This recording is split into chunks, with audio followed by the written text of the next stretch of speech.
yang membawa gelaran khalifah Islam atau di bumi Maghrib ini, insya-Allah, yang mewarisi kekhalifahan daripada Sayyidina Rasul sallallahu alaihi wasallam, insya-Allah. Baik.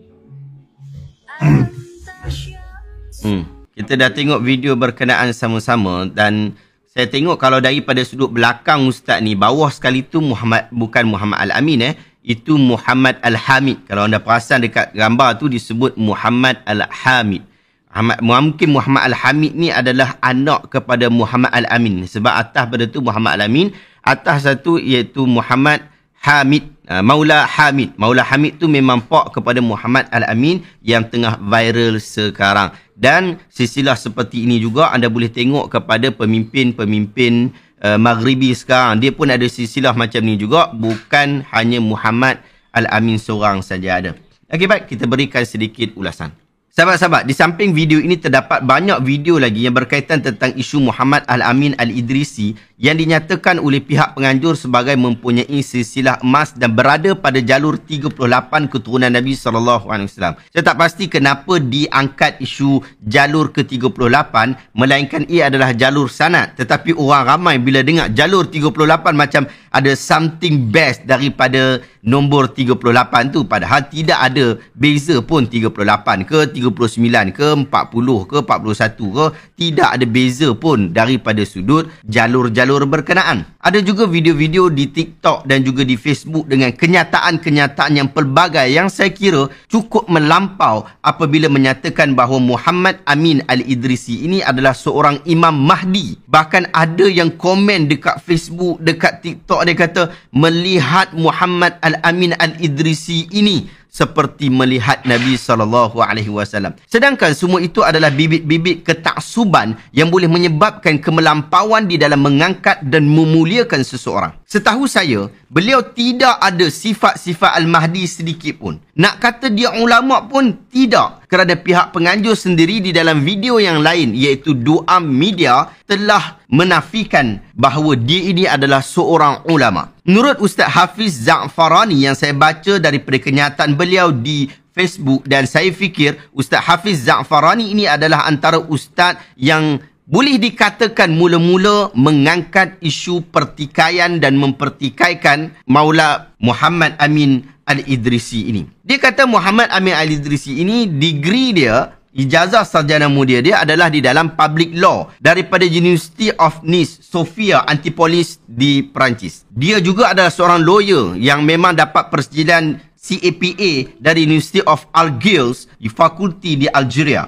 Master dalam Political Science daripada University of Nice, Sofia, Antipolis di Perancis. Ringkasnya, tiada pengajian agama Islam yang formal yang beliau belajar. Jadi apa sebab kita nak angkat dia lebih daripada orang lain? Dia bukan alim ulama, dia bukan cendekiawan. Di tanah Arab ada keturunan Nabi yang paling kukuh dan jelas, iaitu keturunan Raja Jordan. Mereka adalah dari Hashimiyah yang mempunyai jalur yang lebih padu. Kenapa tak angkat mereka saja berbanding Muhammad Amin ini? Jika bukan kerana isu ilmu dan ulama. Di tanah Melayu ini terdapat ramai zuriat Nabi SAW, raja-raja Melayu, sultan-sultan Melayu, mufti-mufti, ustaz-ustaz, orang kebanyakan, ramai daripada kalangan mereka adalah daripada keturunan zuriat Nabi SAW. Sebahagian sahabat-sahabat kita yang mempunyai nama Wan, nama Said, nama Syarifah juga mempunyai darah zuriat Nabi SAW. Kenapa susah-susah menjemput Muhammad Amin Al-Idrisi Al-Hasani ini jika bukan kerana ilmu dan ulama? Sedangkan dia ini sendiri tiada langsung background formal pengajian Islam. Sama sahaja dengan ramai keturunan Nabi yang ada di Malaysia ni.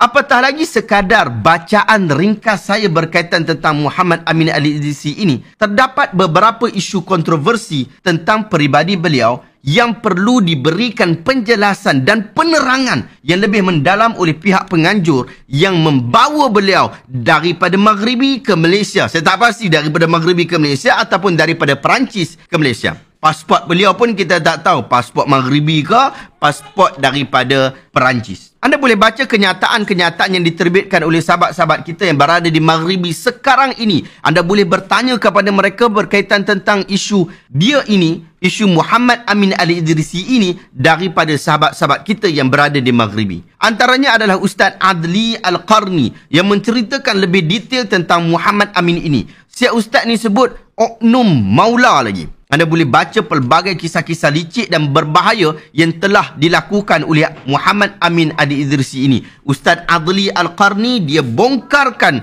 isu ini di dalam Facebook beliau. Dia sekarang berada di Maghribi, dia belajar di sana, dia adalah salah seorang daripada warga Nusantara kita, daripada Indonesia yang mengenali sosok Muhammad Amin Al-Idrisi di sana. Dia adalah orang yang sangat rapat dengan tokoh-tokoh di sana. Dia mempunyai data-data yang cukup tidak elok terhadap Muhammad Amin Al-Idrisi di Maghribi. Anda boleh rujuk beliau berkaitan tentang hal ini. Jika saya secara peribadi dengan hanya melihat kenyataan daripada Muhammad Adli Al-Qarni, Ustaz Muhammad Adli Al-Qarni, maka saya pasti tidak akan percaya dengan Muhammad Amin Al-Idrisi, melainkan nasabnya. Sahabat-sahabat, jika dikatakan bahawa beliau adalah keturunan ke-38 Nabi SAW, saya sebenarnya tidak ada masalah banyak untuk mempercayainya sekiranya ia datang daripada jalur yang benar. Dan boleh jadi jalur yang dia ada itu adalah jalur yang benar. Apatah lagi angka 38 bukanlah angka yang pelik. Kerana sebelum ini Habib Rizik Syihab dari Indonesia juga telah mendakwa perkara yang sama. Tetapi beliau lebih advance lagi kerana mengatakan pihak Arab Saudi sendiri yang endorse perkara berkenaan. Endorse bahawa dia ni adalah keturunan ke-38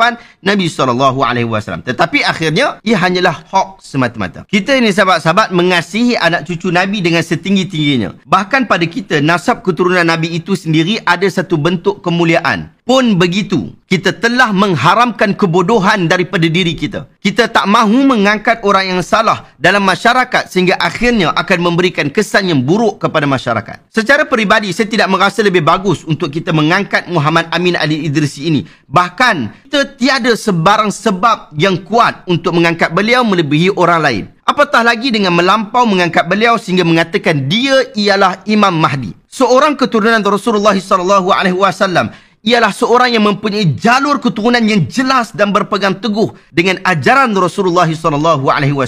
Ada pengukur Quran dan Sunnah. Kalau dia menepati Quran dan Sunnah, ya baguslah. Kita mesti sayang kepada dia. Sebenarnya mesti sayang. Dia bukan kepada dia. Setiap orang Islam kita kena sayang. Bukan Ahlul Bait saja. Tapi kita katalah, kalau kita nak kata lebih sikit ke, tak apalah. Kalau betul. Tapi kalau mereka menyeleweng, boleh jadi. Tidak ada jaminan semua tu bahawa keturunan Rasulullah ni akan beriman semuanya. Tidak akan jadi tidak akan ada yang fasik, tidak akan ada yang rosak akidah, tak ada jaminan semua. Jadi kalau kita tengok kalau yang dikatakan Ahlul Bait itu menyeleweng daripada ajaran Quran dan Sunnah, kita tak boleh ikut, tak boleh sayang pun. Bahkan mesti ditentang, tak kira siapa. Itu ajaran Rasulullah SAW. Cuba tengok Rasulullah ajarkan, dia tak ada keluarga. Keluarga pun bermusuh juga kalau tak ikut cara dia. Dan tidak ada di dalam mana-mana hadis jaminan Ahlul Bait ataupun keturunan dia ni terselamat. Tak ada. Kalau begitu mereka sama seperti orang lain juga. Cuma kebetulan kalau kita terimalah dia tu keturunan sampai kepada Rasulullah, ya adalah. Tapi yang kita herannya Abu Jahal tu tak ada keturunan.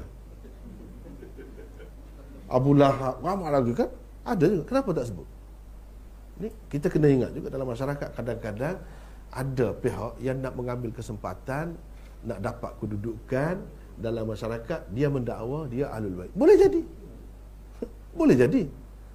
Tapi kita tak boleh kata semua begitu, tak boleh. Sebab tu saya sudah kata tadi, kita bercermat. Kalau dia dakwa begitu, tengok dulu. Tak apalah, kita hormat. Tapi bukan ukuran kita yang menentukan ialah dia tu keturunan. Keturunan tak ada kepentingannya. Nabi SAW sendiri ada sebut, man lam yusri' bihi amaluh, apa ni? Itu dalam satu hadis, seseorang itu man batta'a bihi, ini bila ada dalam Muslim apa sebut, man batta'a bihi amaluh lam yusri' bihi nasabuh. Seseorang yang amalannya melewatkan dia, keturunannya tidak akan mempercepatkannya. Yang ni seseorang kalau amalan dia tu tidak baik, dia akan lewat masuk syurga, kena seksa, kena hukum, kena soal jawab. Dengan sebab keturunan dia tu keturunan yang baik saja, tidak berguna, tidak akan mempercepatkan dia masuk syurga. Inilah asas yang Rasulullah sallallahu alaihi wasallam letakkan. Man batta'a bihi 'amalu lam yusri' bihi nasabu. Sesiapa yang amalan dia menyebabkan dia ni terkebelakang daripada orang lain, keturunan dia tidak akan membawanya ke depan sesuai dengan amalannya. Inilah hadis pegangan kita. Rasulullah sallallahu alaihi wasallam sudah sebut dah. Jadi kita rasa berapa ramai ni dalam Syiah pun anak mutaah pun dia sayyid juga. Jadi sayyid tu dia bagi dia secara tidak langsung dia menghina Rasulullah sallallahu alaihi wasallam. Jadi keturunan Rasulullah tu padan macam ni. Di satu pihak sayyid juga, dia dakwa anak cucu Rasulullah sallallahu alaihi wasallam juga. Jadi pening kita. Jadi yang kita nak pegang benda-benda macam tadi. Jangan benda-benda yang tak tentu begini. Jangan benda-benda yang tak jelas, tak tentu. Sebab orang boleh ambil kesempatan dengan cara dia nak dapat. Misalnya kita kata berapa ramai Arab yang datang ke Malaysia dahulu dalam sejarah dah. Mereka semua tahu kalau sebut keturunan Rasulullah orang akan mulia. Padahal Rasulullah sallallahu alaihi wasallam sudah janji dah, sesiapa yang mendakwa bukan ayah dia, dia dakwa ayah dia, keturunan dia, Allah laknat dia. Allah laknat. Rasulullah pun laknat. Tapi manusia ni kan macam-macam. Kerana nak kedudukan dalam masyarakat, nak nama, nak penghargaan, sanjungan, dia boleh dakwa apa saja.